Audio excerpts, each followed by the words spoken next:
धन्यवाद प्रणिता. मंडळी पुन्हा एकदा स्वागत आहे. राहुलजींच्या बरोबर आपण अशाच गप्पा मारत राहूच यात, पण त्यांची जागा सध्या घेतली विशाल ओवाल यांनी, जे की कार्याध्यक्ष आहेत श्रीकृष्ण तरुण मंडळ पुण्यामध्ये. कॅम्प म्हणून जो विभाग आहे त्यातलं हे खरं मंडळ आहे, त्याचे कार्याध्यक्ष आपल्याबरोबर आहेत. विशालजी, आपलं खूप खूप स्वागत आहे. नमस्ते, धन्यवाद. विशालजी, थोडं तुमच्या मंडळाबद्दल आम्हाला सांगा. गणपती बसतो कुठे, कशा पद्धतीची मिरवणूक असते? कारण मला वाटतं कॅम्पमधली मंडळ जी आहेत तिथे लक्ष्मी रोडकडे येत नाहीत, बरोबर? नाही, कॅम्पमधली मिरवणूक जी असते ती वेगळीच असते. आणि माझा मंडळ जो आहे म्हणजे तो कॅम्प भागात पूर्व भागामध्ये श्रीकृष्ण चौक, ताबू स्ट्रीट, साजाबे स्ट्रीट याच्यामध्ये तो बसतो. 105 वर्ष जुनं असं ते मंडळ आहे. अनेक जाती धर्माची लोकं मिळून तो उत्सव तिथे साजरा करतात. थोडक्यात कॅम्प जर तुम्ही पाहिलं तर तो मिनी इंडिया आहे. तिथे अनेक जाती धर्म तुम्हाला भेटतील आणि ती सगळे जाती धर्म गणेश उत्सवामध्ये एकत्र येऊन ती काम करतात आणि उत्सव साजरा करतात. फक्त उत्सव साजरा नाही करत तर त्या 10 दिवसाच्या उत्सवानंतर वर्षभरसुद्धा तिथली मंडळ अनेक सोशल कामं करतात, सार्वजनिक कामं करतात आणि तिथला समाज एकोपा कसा एकत्र राहील याच्याकडे ते लक्ष देतात. महत्त्वाची गोष्ट आहे. वेगळ्या वेगळ्या समाजाचे लोक कॅम्पमध्ये राहतात आणि तिथे तुम्ही टिकून राहिलात. तिथे श्रीकृष्ण तरुण मंडळाने आपला ठसा अजूनही उमटवलेला आहे, ही एक खूप महत्त्वाची गोष्ट आहे. पण या दृश्यांबद्दल काय सांगाल?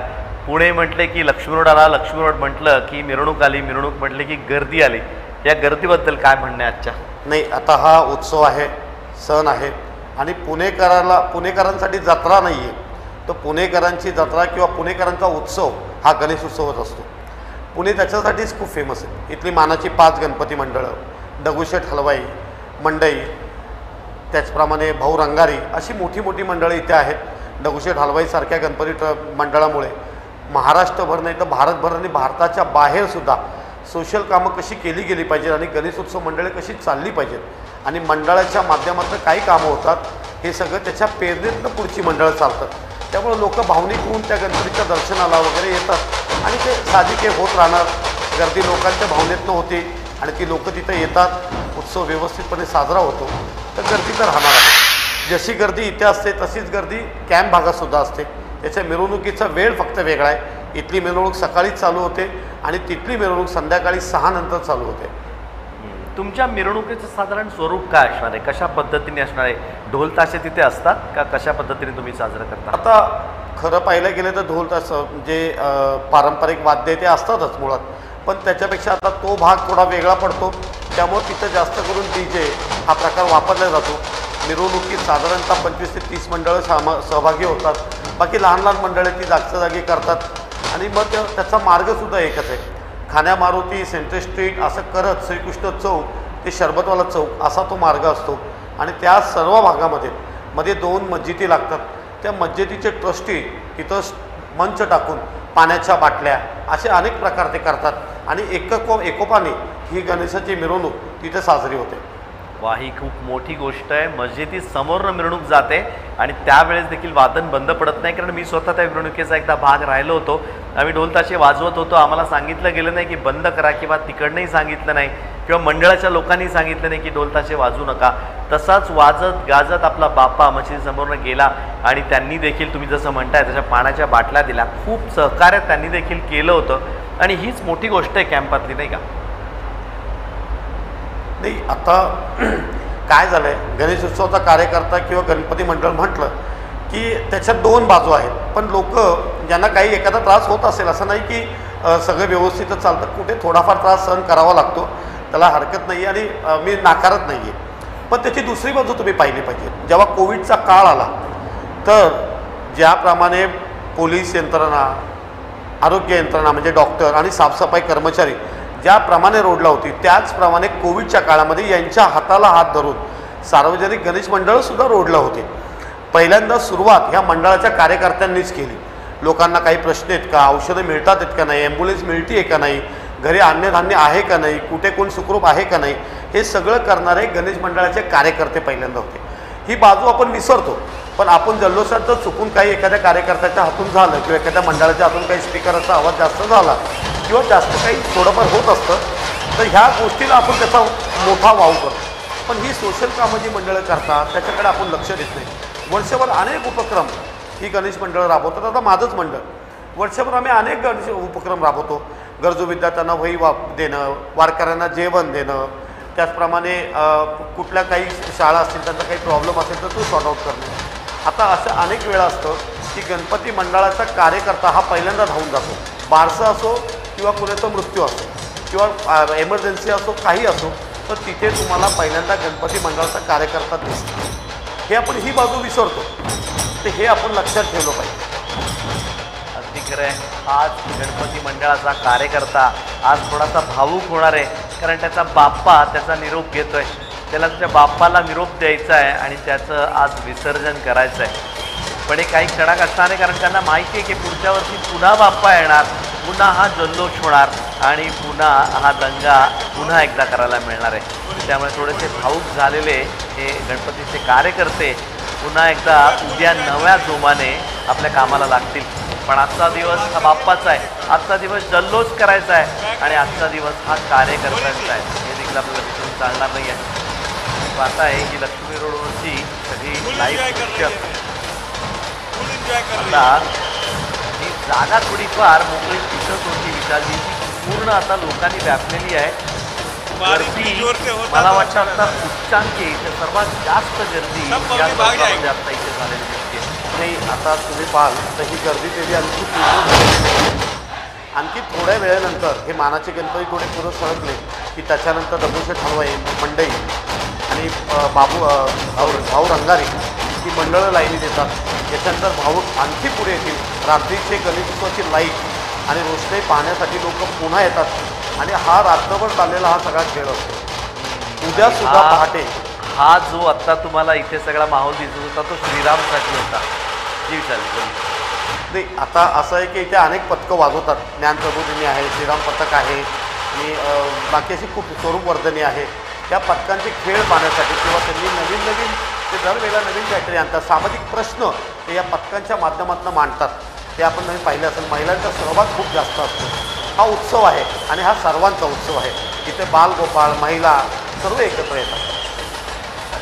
लोकोत्सव आहे आणि हा लोकमान्य टिळकांनी सुरू केलेला उत्सव आहे. त्याची प्रथा ही पुण्यात पडली आणि पुण्यात त्याची मूर्तपण रमली गेली आहे आणि ती आज जगभरामध्ये पसरलेली आहे. त्याचं स्वरूप इथे चांगल्या पद्धतीने दिसतंय की आज त्या महिला आहेत, हाऊसवाईफ असतील, पण इथे वेळात वेळ काढून स्वतःला वेळ दिलेला आहे आणि या फॉर्मेशन देखील तेवढ्याच चांगल्या बनवलेल्या आहेत. श्रीराम पथक या पथकाला म्हटलं जातं, त्यांचं नावच पुरेसं आहे. कारण जेव्हा जेव्हा श्रीराम रस्त्यावरती उतरतं त्यावेळेस अक्षरशः इतकी दाटीवाटी होते की त्यांना ढोल घेऊन चालणं अवघड होतं, कारण दोन्ही बाजूनी लोकच एवढी येतात इकडे. त्यामुळे श्रीराम पथकाला थोडीशी जागा स्वतःची करावी लागते. नाही, आता त्यांचे दरवेळेला त्यांच्यात काहीतरी बदल असतो. ते काहीतरी नवीन पुढे आणतात. काही प्रत्येक महिलांचे विषय मांडतात आणि ते पुढं सरकत जातात. त्यामुळं सार्वजनिक गोष्टींमध्ये सार्वजनिक पारंपरिक वाद्यांचा उपयोग हा जास्त प्रमाणात होतो आणि तो नुसता नाही झाला पाहिजे. तर त्याच्याबद्दल लोकांना आता नुकतेच झालेले अनेक प्रश्न याची जाण झाली पाहिजे. हे खूप गरजेचं आहे. थोडी चर्चा करूयात यंदाच्या वर्षीच्या देखाव्याचा केला होता. यंदाच्या वर्षी आम्ही पावनखिंड हा छत्रपती शिवाजी महाराजांचा देखावा, शिवाजी महाराजांनी बाजीप्रभू देशपांडे आणि शिवा काशीद यांच्यावरती आधारित आम्ही देखावा केला होता आणि या देखाव्याच्या माध्यमातून आम्ही गड किल्ले संवर्धन हा मॅसेज आम्ही दिला होता. आता नुकतेच आंतरराष्ट्रीय स्तरावर युनेस्कोच्या ह्याच्यामध्ये 12 गड किल्ले छत्रपती शिवाजी महाराज ते महाराष्ट्रातले ते महाराष्ट्राचे 12 गड किल्ले त्याची यादीमध्ये नोंदणी झाली. तर ते गड किल्ले आपण आपले छत्रपती शिवाजी महाराजांचा पदस्पर्श तिथं झाला आहे आणि त्या पदस्पर्श झालेल्या ह्या सगळ्या ज्या गोष्टी आहेत किंवा हे किल्ले यांचं जतन करणं खूप गरजेचं आहे, त्यांचं संवर्धन करणं खूप गरजेचं आहे. शिवाजी महाराजांचं स्मारक होईल तेव्हा होईल, पण तो आता जी जिवंत स्मारकं महाराजांची आहेत त्याच्यावरती फोकस करण्यासाठी आम्ही यंदाच्या वर्षीचा जो देखावा आहे तो केला होता आणि महाराजांच्या या देखाव्याबद्दल आमच्या देखाव्याला पाहण्यासाठी प्रचंड गर्दी उसळली होती. गेले 10 दिवस गर्दीचा उच्चांक हा देखावा पाहण्यासाठी तिथे झाला होता. वा, या कथांसाठी केला होता अट्टाहास म्हणायची वेळ मला वाटतं इथे आलेली आहे. कारण याच्यासाठीच आपण सगळ्या गोष्टी करत असतो की लोक आपल्या मंडळात जास्तीत जास्त यावी, पावलं त्यांची वळावी जास्तीत जास्त लोकांनी दर्शन घ्यावं आणि त्यांच्याकरता देखावे सादर केले जातात. खरं देखाव्यांचा मंच हा खरं तर प्रबोधनाचा मंच झाला पाहिजे. जी लोक समोर फक्त देखावा बघायला येतील त्यांना आपण काहीतरी धडा किंवा काहीतरी सांगू देऊ, एक मॅसेज त्यांच्याकडे देऊन आपण त्यांना पुढं पाठवलं पाहिजे आणि हा वर्षभर तो मॅसेज पुढं गेला पाहिजे आणि लोकांमध्ये त्याचं एक नवीन असं एक तयार झालं पाहिजे. त्याच्यासाठी म्हणून आम्ही देखावे करतो की लोक येतील आणि त्यांच्याकडे काहीतरी आम्ही सोपून दिलं पाहिजे. पुढच्या वर्षी ते नवीन काहीतरी घेण्यासाठी पुन्हा त्या मंडळाकडे आले पाहिजे. दरवर्षी नवीन देखावा, दरवर्षी नवीन समाज प्रबोधन, हे फार उत्तम आहे. त्याच्याचकरता मला वाटतं याची जी किंमत आहे दिल्या आहे एवढी दिवसेंदिवस वाढत चाललेली आहे. कारण दरवर्षी तुम्हाला नवीन काहीतरी करायला मिळतं, नवीन शिकायला मिळतं. नाही आणि मंडळाच्या कार्यकर्त्यांमध्ये जी ऊर्जा असते, नवीन संकल्पना असते आणि ते नवीन नवीन काहीतरी देतच असतात. फक्त आपल्याला ती सवय झाली की आपण कानाचा डोळा करून पुढे निघून जातो. थोडं आपणही कानात डोळ्याने व्यवस्थित डोळ्याने ते पाहिलं तर मंडळाचे कार्यकर्ते दिवस रात्र झटतात. सकाळी कामाला जातात, संध्याकाळी कामावर लवकर येतात, रात्रभरती जागतात आणि मंडळ कसं पुढं चालेल याच्यावरती ते लक्ष घालतात. आता ते सगळं गेलं आहे की दारू पिणं, जुगार खेळणं ते काही आता राहिलेलं नाही आहे. त्या जुन्या गोष्टी होत्या आणि त्या आता विलुप्त झाल्या. आता मंडळाच्या कार्यकर्त्यांना तितका वेळच राहिलेला नाही. आता ते प्रत्येकजण आपले कामधंदे करून पुढे येतात, गणेशोत्सव साजरा करतात. मंडळाचा देखावा कसा सुंदर होईल, किती देखणा होईल याच्यावरती त्यांचा जास्त भर असतो. अगदी खरं आहे. मानाच्या पहिल्या 5 गणपतीच्या नंतर आगमन झालेले लक्ष्मणवरती ते पुणे कॉर्पोरेशनच्या गणपतीचं हा देखील एक मानाचा गणपतीच म्हणायला लागेल. कारण कॉर्पोरेशन रोज तुमच्या अगदी जवळच असतं. तुम्ही रस्त्यावरची साफसफाई असो, तुमच्या घरी येणारं पाणी असो, रस्त्यावरचे दिवे असो किंवा तुम्हाला मिळणारी इलेक्ट्रिसिटी असो, सगळ्यामध्ये कॉर्पोरेशनचा हात तेवढाच असतो. त्यामुळे कदाचित 6वा नंबर हा यापैकी म्हणजे पुणे म्युन्सिपल कॉर्पोरेशनच्या मंडळाला मिळाला. त्यांचं स्वागत आहे इथे. लक्ष्मणवरती त्यांचं आगमन झालेलं आहे. पण हीच वेळ झालेली. एक छोटासा ब्रेक घेऊया, जाऊया खरं आपण आता मुंबईला स्टुडिओमध्ये प्रणितीकडे. भेटूया थोड्याच वेळाने.